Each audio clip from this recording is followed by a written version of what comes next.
Hi, I'm Madeline, and in this video I'm going to be teaching you the knit stitch, also known as the waistcoat stitch, also known as the split single crochet.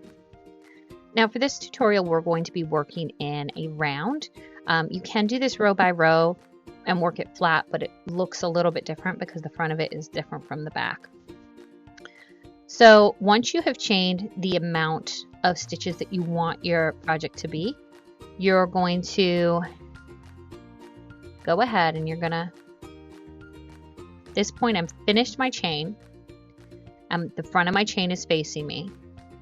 You want to turn it a little bit to where the back is facing you, like the front here is facing you, but then down here the back is facing you, so that when you connect it, you're completely untwisted on there. And you're going to slip stitch to that very first chain that you did. And then you want to just double check to make sure that you're even all the way around and that you're not twisted. You're going to chain one and then create a single crochet into that same first stitch that you slip stitch into.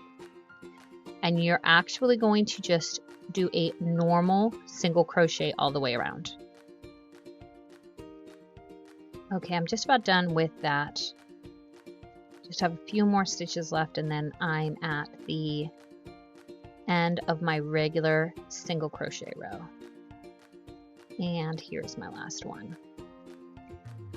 So if you look, here is where I connected it with a slip stitch. There's my chain. Here is my first stitch. Now, what you're going to do in order to get the look of the knit stitch, you're going to have to look at your single crochet individually as itself, because the placement of a normal single crochet would be right here underneath these two loops here, and that's just a regular single crochet. Where you're going to be placing this is this bottom V here. This is the post of the single. You're going to be placing your hook directly between the V of this single. And that's going to be the placement of it, and then you're going to just complete a regular single. So draw through and then draw through two. I'm going to go ahead and mark this because this is my first stitch, so I want to keep track of my rows here because we're working in a continuous round. It'll get tricky to keep track of them if you don't mark it. So again, I've completed my first one. Here's my second one here. There are my top loops, my regular loops that normally you would go into. You're not going to go there. You're going to go down here to this V right here and insert between the legs of the post. Okay. Right here, there are the top loops. You're going to go down here to the post and insert between the legs of the post. Right in that bottom V here. So here's the top. This is where you're inserting your hook. And you're going to just continue to do this the length of whatever your project is. This is a fun stitch for cup cozies, headbands, bags, baskets. You could do this as a sweater if you were working it in the round. There are a lot of different possibilities that you can do with this. Like I said, you can work it in rows. However, if you work it in rows, it looks a little bit different because as you can see, the back looks a little bit different. You still have the V there, but the back looks a little bit different as opposed to the front. The front is they're a lot closer. It's a lot crisper. So working this flat in rows will look a little bit different as opposed to doing it in a round. There we go. And you just keep going.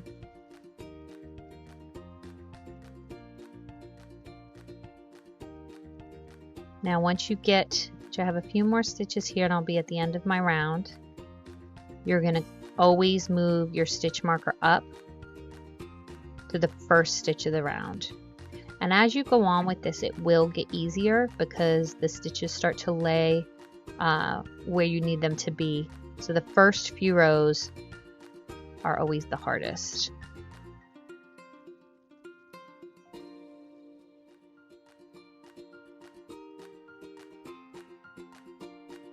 Okay, and I have 1,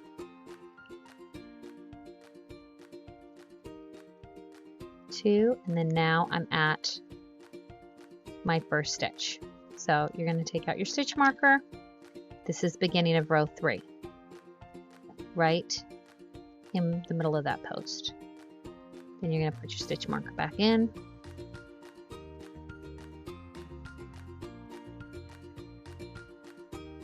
And then you're just going to continue on to the length that you need this to be.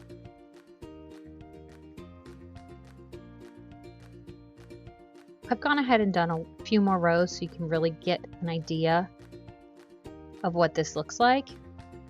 And it gives a very nice stacked look here. Let's see here, 1, 2, 3, 4, 5, 6, 7. So I'm here at the beginning of my 8th row.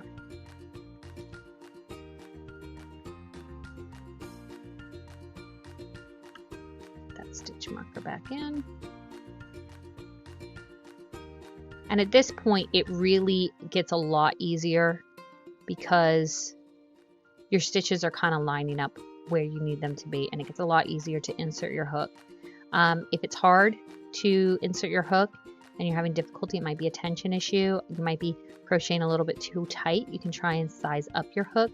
You do not want to do this too tight because it makes it more difficult to get the placement correct on this. This would even be cute for like fingerless gloves. Would be really cute with this stitch. And then you just work them up and then leave a space for your thumb. Let me know if you'd like me to do a tutorial on that. I can do a project video on that if you like. And this you would just keep continuing until you get it the length that you like. And because we worked in a continuous round, it's a little bit uneven as far as at the bottom. You're a little bit off center here at the bottom. Once you can either go in and finish it and do like a regular single around the bottom. You can sew this in as well. Once you weave in the ends, that'll cover all that up.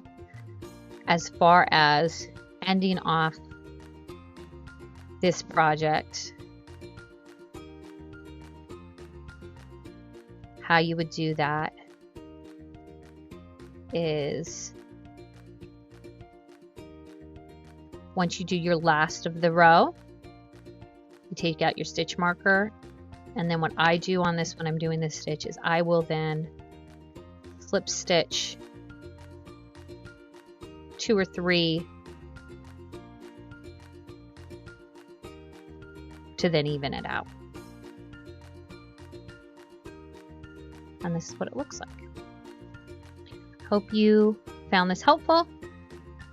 Let me know if you have any questions, and I will see you again soon.